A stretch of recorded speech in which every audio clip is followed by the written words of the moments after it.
Saka. I will begin with the headlines. The Senate confirms the nomination of Lieutenant General Olufemi Oluyede for appointment as Chief of Army Staff. The House of Representatives descends into a rowdy session regarding tax reform bills. On the foreign scene, deadly Israeli airstrikes by Hezbollah raises fears that the ceasefire in Lebanon could collapse. Details of these and more will come to you shortly. Do stay with us.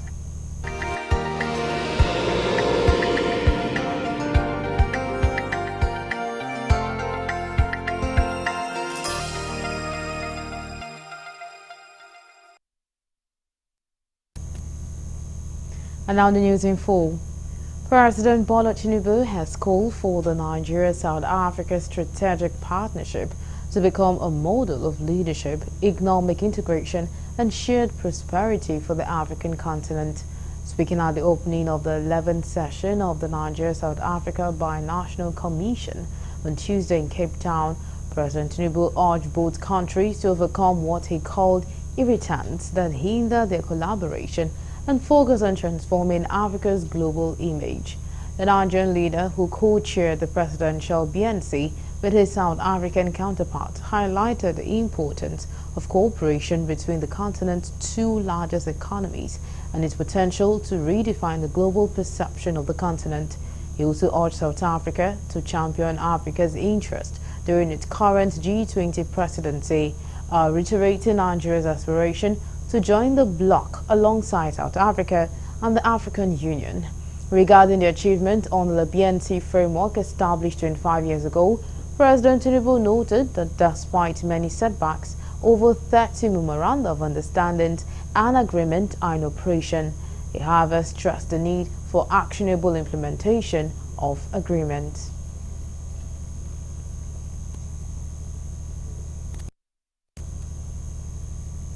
Meanwhile, President Cyril Ramaphosa announced that tourists from Nigeria can now apply for a visa without submitting a passport. Ramaphosa spoke on Tuesday at the opening of the 11th session of the Nigeria-South Africa Binational Commission BNC in Cape Town, which President Bola Tinubu attended. He said South Africa has simplified its visa processes to facilitate travel for Nigerian business people and tourists, with measures such as 5-year multiple entry visas. He also pledged South Africa. Since the end of apartheid and the birth of true democracy, in purpose and vision, we will remain forever grateful as South Africa to Nigeria for its leading role in the international campaign against apartheid tyranny in South Africa. As we mark 30 years since the establishment of diplomatic relations between Nigeria and South Africa, we see a bright future for our relationship. Our strong bonds of friendship. The Nigerian Senate has confirmed the nomination of Lieutenant General Olufemi Oluyede for appointment as Chief of Army Staff. The confirmation today for the consideration of report by the chairman of the Senate Committee on Army, Senator Yaradua Abdulaziz Musa. Correspondent Kojo reports that Yaradua said the committee was impressed with the high level of understanding, achievement and excellence stated in the credentials of the nominee. On Nigerian Army, having diligently and meticulously conducted the screening of the nominee according to the Constitution and being satisfied with his conduct, competence, experience and educational qualification, hereby recommend to the Senate of the Federal Republic of Nigeria as follows: that Lieutenant General Olufemi Olatubosun Oluyede be confirmed. Meanwhile, the Nigerian Senate has passed the 2025 to 2027 medium-term expenditure framework and a Fiscal Strategy Paper (FCP) for implementation by the federal government. The Red Chamber approved the expenditure framework with a total spending of 747.9 trillion naira and a new borrowing plan of 79.22 trillion naira, which includes both domestic and foreign borrowings. Correspondent Kulojo reports that the passage followed the presentation of a report by the chairman of the Joint Committee on Finance and National Planning and Economic Affairs, presented by Senator Musa Sani. The highlight of the approved recommendations of 2025 to 2027 MTF FSP include approval of a projected framework with an exchange rate of $71,402.75.3 per barrel for 2025, 2026 and 2027 respectively. Following the criteria in the overview of the framework for revenues and expenses, the 2025 Federal Government of Nigeria budget proposed spending 2 trillion was retained. New borrowing stood at 9.22 trillion, which constitute both domestic and foreign borrowings. During the debate, lawmakers demanded a reduction in the petrol prices against the backdrop of the commencement of the Port Harcourt refinery. Of importance, I was part of the team that went to Port Harcourt to verify the veracity of otherwise as to whether the NNPC have started production. And I can gladly report, sir, it is commendable. No matter what you can say, you have to give kudos to the president, this particular president, for making these things happen in the last 27 years. News of the Port Harcourt refinery coming on stream and the loading reported at the base gave me very sound sleep. But what I was expecting is a push down on the prices of PMS and all that. Maybe because they just started, the PMS is still hovering around 1,100 naira per liter. And if they continue loading in the next 6 months, it is eyes on the ball, so that by March, we should be able to see the ways in which the macroeconomy is moving. We see consistency, and these refineries are actually producing as they are projected to. Then at least by the first quarter, we should be able to see some significant reduction of pressure. But my colleagues, in this MTF or in subsequent ones, or if we are to do an amendment, we need to find time to address the challenge of power generation.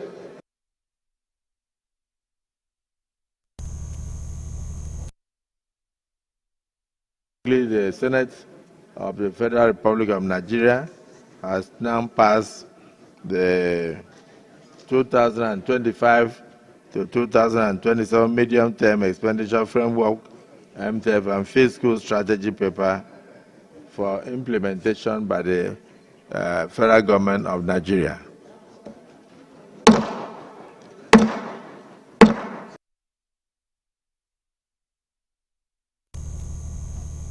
The House of Representatives has called on President Bola Tinubu to direct Wale Edun, Minister of Finance, to unfreeze the account of the National Social Investment Programs Agency within 72 hours. The resolution adopted during plenary on Tuesday followed a motion sponsored by Deputy Speaker Benjamin Kalu and 20 other lawmakers. The House urged the immediate release of funds to NSIPA to settle outstanding stipends for 395,731 N-Power beneficiaries and ensure the smooth resumption of programs such as N-Power, conditional cash transfers, and the school feeding initiative.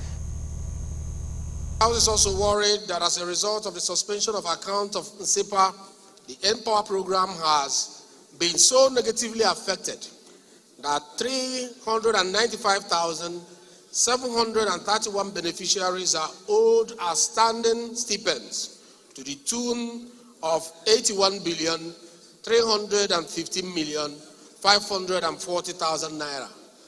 a fund already captured under the 2023 and 2024 Amended Appropriation Act, which will lapse by the year ending 31st December 2024. Additionally, the House has directed the Central Bank of Nigeria (CBN) to suspend the retirement of over 1,000 staff and the association of 50 billion naira payoff scheme pending an investigation. The probe, led by an ad hoc committee, will assess the process, criteria and legality of the mass retirement and the impact on Nigeria's financial maritime safety.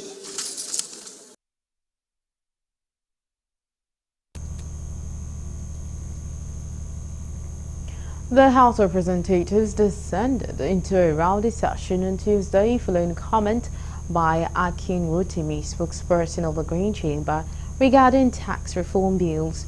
Rotimi had reason to present two reports on behalf of Honorable Boma Godhead, a Rivers lawmaker who was absent from plenary.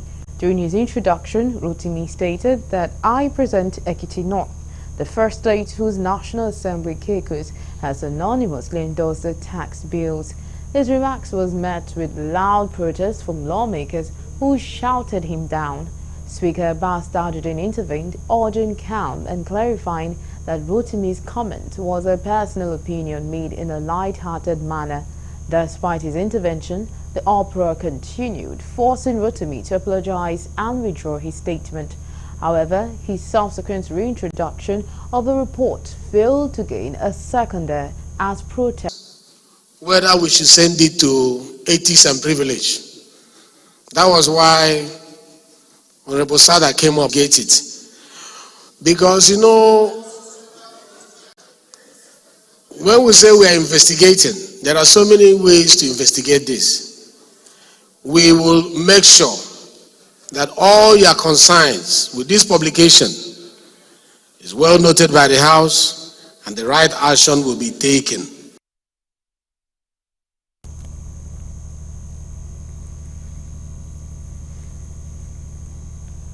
The Northern Coalition Group for Senator Jibrin Barau, the Deputy President of the Senate, on Tuesday threw its weight behind the tax reform bill, saying it will address the decadence in the tax system of the country. Addressing journalists at a peaceful protest in front of the National Ahmed called on federal lawmakers from the 19 northern states to support and ensure the speedy passage of the bills. He said he was, however, against the tax reform bills because of its timing and the variation in value-added tax VAT. Mohammed also advised those who are kicking against the tax reform bills to reconsider their stand and look into the bills again to ensure its passage. He recalled that the tax reform bill has been a subject of controversy, especially by lawmakers from the North, led by Senator Ali Ndume, who called for its immediate withdrawal for further consultation since the Governors Forum and traditional rulers are against it. Today that the tax reform bill is progress. Yes, sir.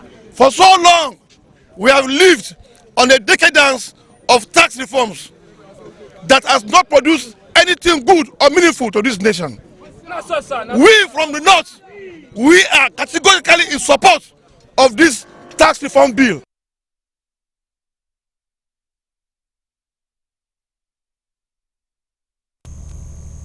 You're still on to Galaxy Prime Time News, and coming up next.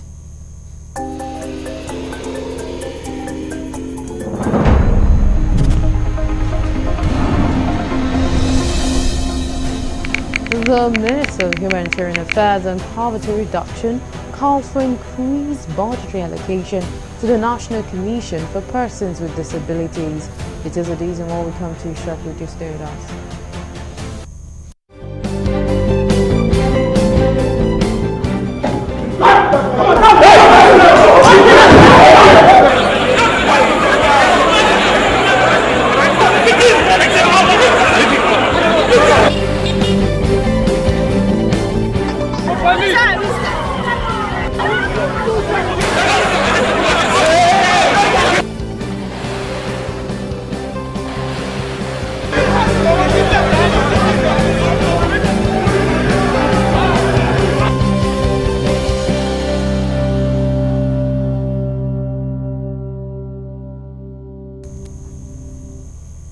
We're glad to have you back. Now, for more updates and latest news, please visit our website www.galaxytvonline.com. Connect to us on our X handle with Galaxy TV. Subscribe to our YouTube channel, youtube.com/GalaxyTVNews. You can follow and interact with us on our Facebook page, facebook.com/GalaxyTV. Remember to follow and tag us on Instagram page at Galaxy TV. Our social media platforms are user-friendly and can always accommodate your live update and comment, as you can easily scan our. The Minister of Humanitarian Affairs and Poverty Reduction, Dr. Nentawe Yilwata, has called for increased budgetary allocation to the National Commission for Persons with Disabilities in order to meet up with the demands of over 3.5 million. Speaking in Abuja at Disabilities, Dr. Yilwata further called for collaboration on implementation of the Disability Act guarantee equal access for persons with disabilities in Nigeria. Correspondent Kuluju reports that Dr. Yilwata, who was represented at the event by the Director of Special Needs in the Ministry, Sunday Hezekiah, stressed by making the Disability Act work effectively, as well as ensure adequate budgetary allocation to the National Commission for Persons with Disabilities.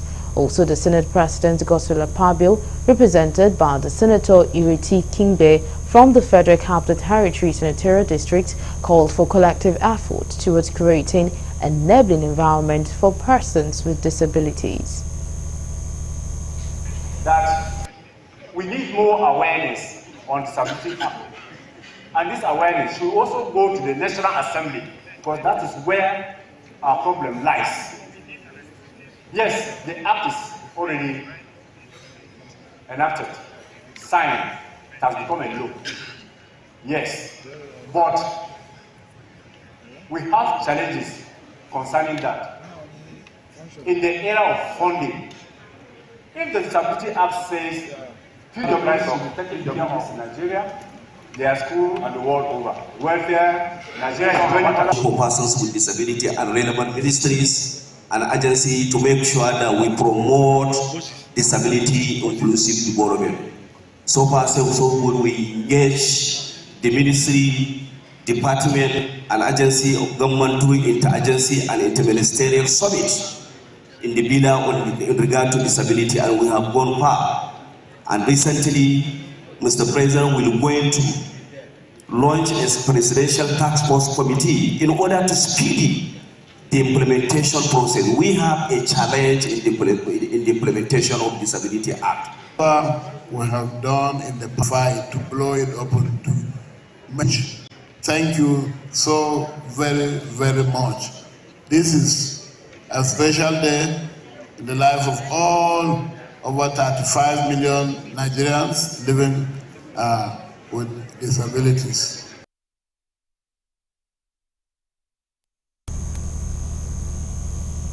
The federal government has called on state governments, the private sector and community leaders to take the right path by scaling up interventions aimed at preventing HIV transmission among children.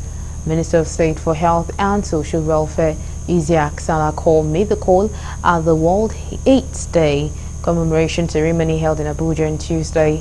Salako stated that government strategy must be holistic and capable of aiding and addressing the social, cultural and economic barriers that hinder access to healthcare services for women and children.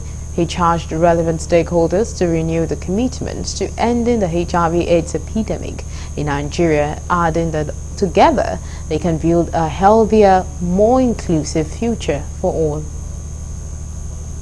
The Federal Ministry of Health and Social Welfare will continue to work closely with state governments, development partners, and civil society organizations to scale up these services, particularly in underserved areas. Preventing mother-to-child transmission of HIV remains one of the cornerstones of our strategy. Nigeria is committed to ensuring that all pregnant women, regardless of their location or socio-economic status, have access to the necessary services that will allow them to give birth to HIV-negative children. In his remarks, UN resident and humanitarian coordinator Nigeria Mohammed Paul stressed the need for the United Nations government agencies, development partners, civil society organizations and communities to continue to collaborate to create an environment. The Transmission Company of Nigeria, TCN, announced the restoration of bulk power supply through the Ahodia-Yenogwa 132 kV transmission line. This development followed the successful reconstruction of collaborators. According to the General Manager, Public Affairs of the company in Idimba, a final inspection of work done was conducted on November 28, 2024 by a team of TCN engineers led by Port Harcourt Region General Manager Engineer Emmanuel Akpa. The statement added that the team verified the integrity of the 20 newly erected towers that were destroyed in a series of vandalism incidents on July 29 and August 12, 2024, and confirmed that all work met required standard. The line was cleared for energization.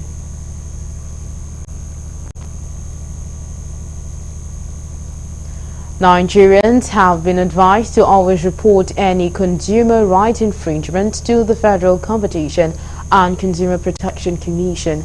Director of Corporate Affairs of the Commission, Onoje Ijagu, gave the advice when he played host to the General Manager of Galaxy Television, Kolawole Akintoba, who paid a courtesy call in his office, Abuja, on Tuesday. Ijagu blamed consumers for the inadequacy in dealing with consumer lawbreakers who are trying infringement among the masses, irrespective of the organization, adding that those who go scot-free do so because of communication gap between the Commission and unsuspecting consumers who conceal and endure injustices by several organizations.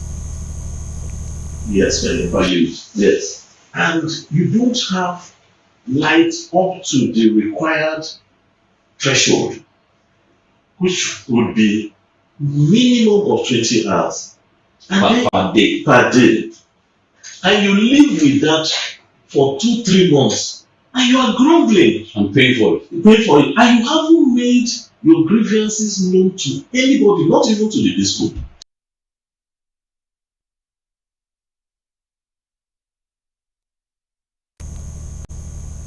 Justice Mojisola Dada of Lagos Special Offences Court Ikeja has ordered the arrest of the former Managing Director of Asset Management Corporation of Nigeria, AMCON, Ahmed Lawal Kuru, for his absence in court for his arraignment over alleged 76 billion naira fraud.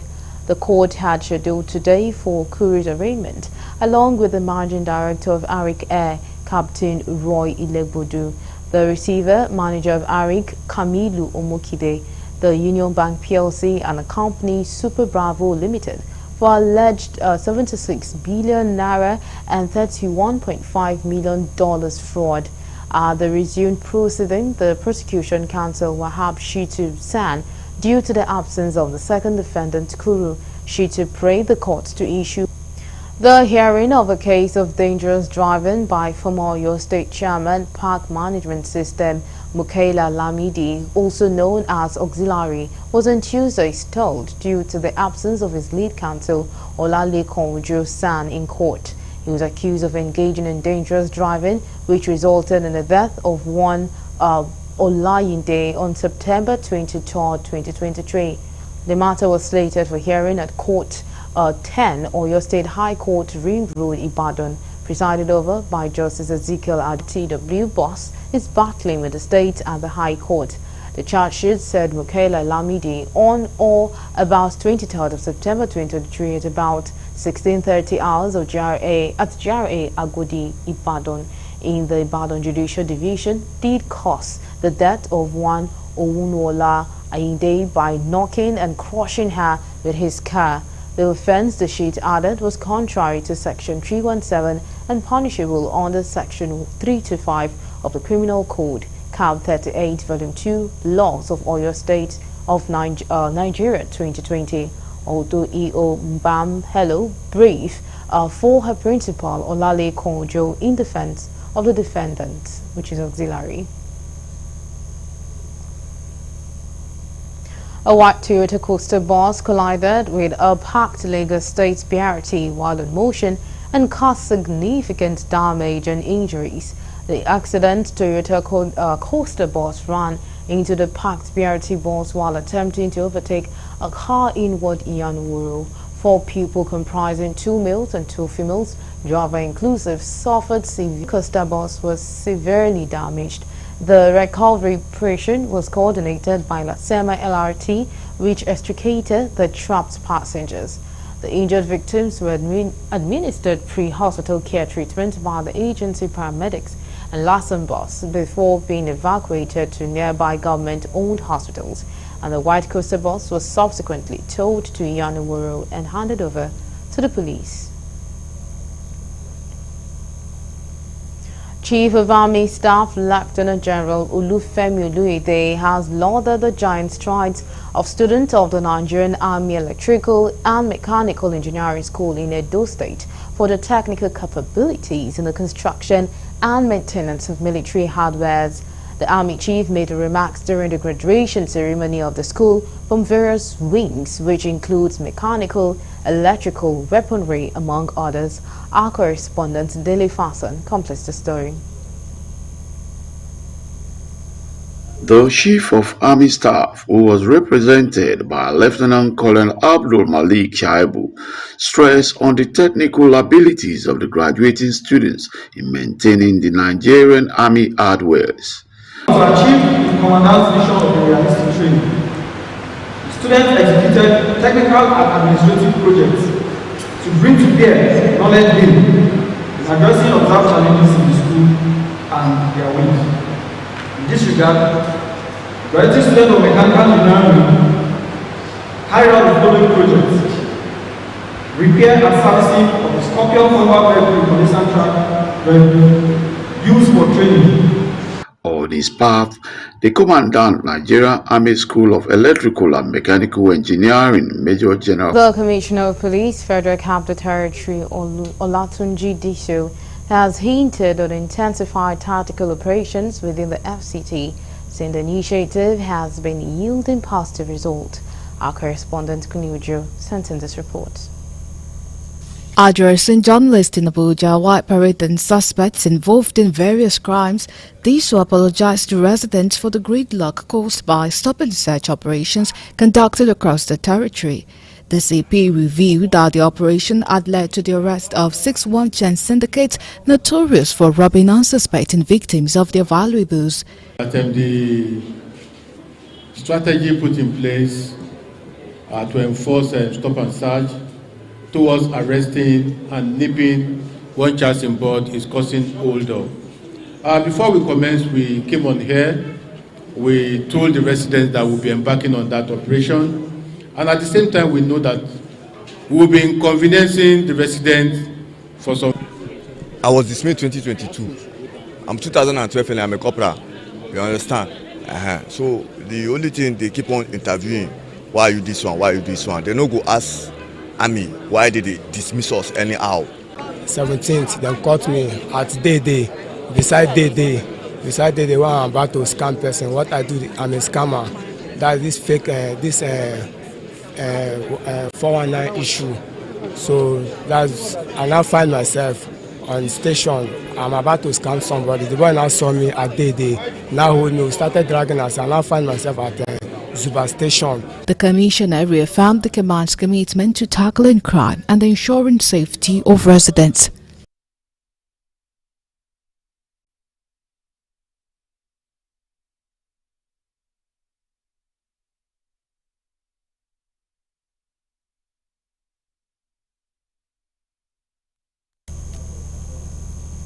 Eight armed robbery suspects arrested along Makurdi-Lafia Road for terrorizing unsuspecting motorists. Another road users have been paraded by the Benue State Police Command. The suspect, including a female accomplice, were arrested by operative of the command in their hideout following intelligence of their nefarious activities along the busy Makurdi-Lafia Express Road, where arms and ammunition and other items recovered. Parading the suspect before newsmen at the command headquarters in Makurdi, the Benue State Police Commissioner CP Steve Yabanet, who assured that the suspect to be prosecuted after investigation expressed joy over the arrest and vowed to rid crime and criminality out of the state to enable citizens go about their lawful businesses peacefully during this festive period. He further warns criminal elements to desist from crime or relocate. And now we'll move over to the foreign desk for more news.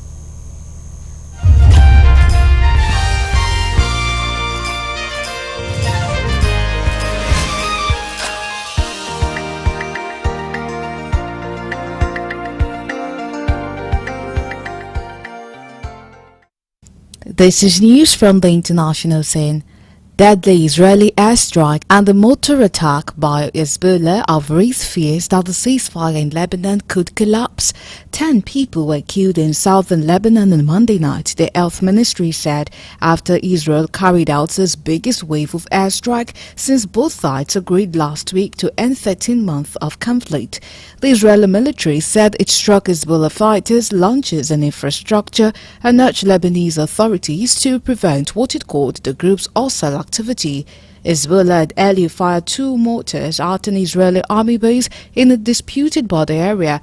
The health ministry said on Tuesday the 26 people, mostly protesters, were injured in the latest night of anti-government protests in the Caucasus country.